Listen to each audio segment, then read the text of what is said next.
These pictures, taken almost in the shadow of the Eiffel Tower, bear grim witness to Nazi inhumanity.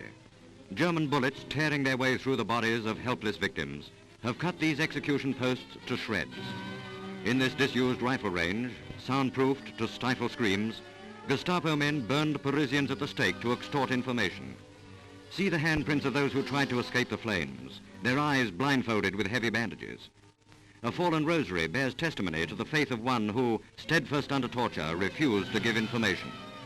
From the evidence of a captured Nazi and of these coffins standing ready for new victims, French officials reconstruct a horrible story. Parisians stand mutely by as the bodies of their tortured comrades are unearthed. They will never forget the horrors of Gestapo Inquisition. Talk about it, be brave.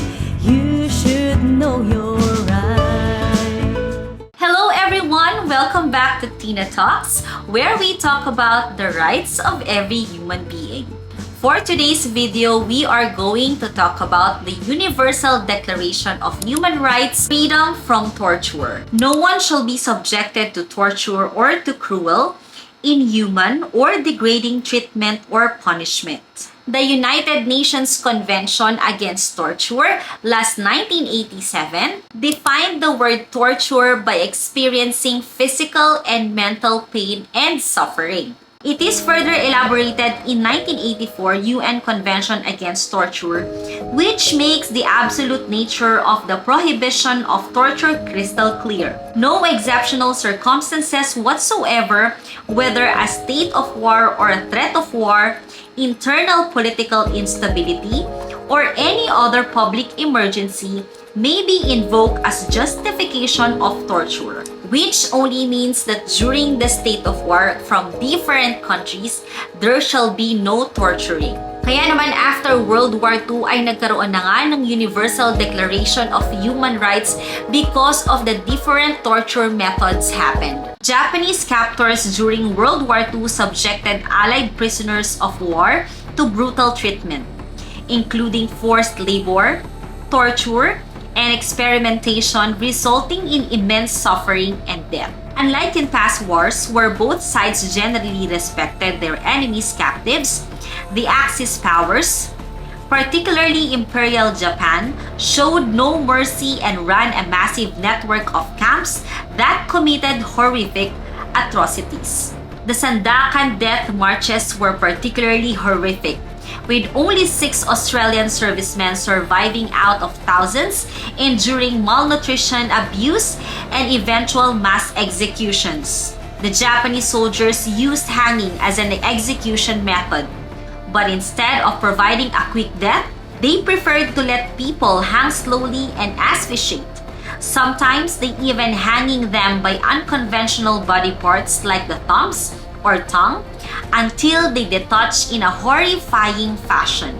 The Japanese conducted twisted experiments on prisoners, subjecting them to high-pressure chambers and centrifuges until their bodies gave out, showcasing a disturbing level of sadism. But even after World War II ay patuloy pa ring nangyayari ang pagpapahirap or torturing sa mga tao. Katulad na lamang ng case ni Lenin Salas last 2009 from San Fernando, Pampanga, which is the very first torture case who reached the prosecutor's office. The CHR Regional Office filed the case in Pampanga shortly after the Anti-Torture Act took effect in 2009. It is among the first case of torture that reached the prosecutor's office.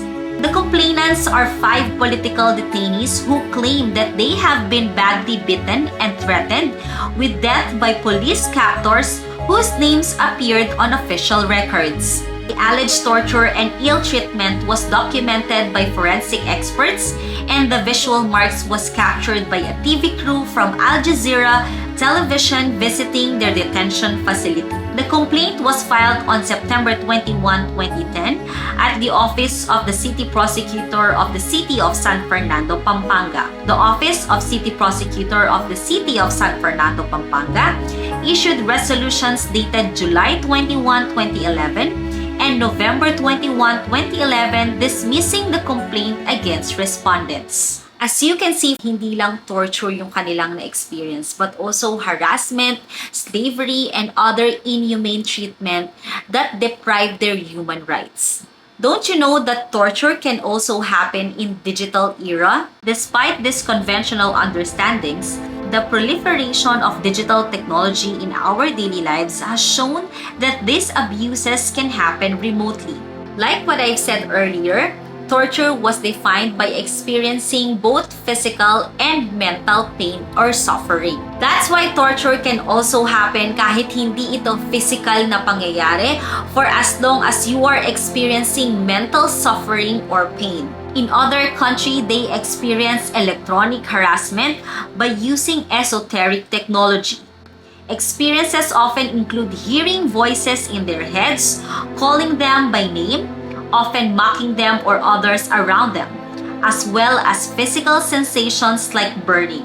I remember a good friend of mine who experienced torture and eventually was able to give money doon sa taong tumawag sa kanya. That person tried to manipulate his mind and also his emotions, making him feel the sense of urgency to send money to them. And ang pinaka-torturing experience doon is yung post-traumatic feeling na after having that long conversations, you will feel that you have been manipulated and nagulat ka na lang na wala na yung mga resources na pinaghirapan mo. There are support programs for individuals who experience torture, like the Freedom of Torture in the UK. Freedom from Torture, previously known as the Medical Foundation for the Care of Victims of Torture, is a British registered charity which provides therapeutic care for survivors of torture who seek protection in the UK.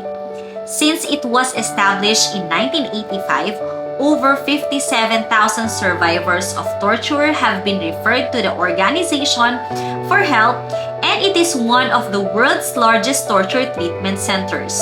Freedom from Torture provides medical and psychological documentation of torture, a range of rehabilitation therapies, including psychotherapy, individual and family counseling, physiotherapy, and complementary group work, as well as practical advice and support.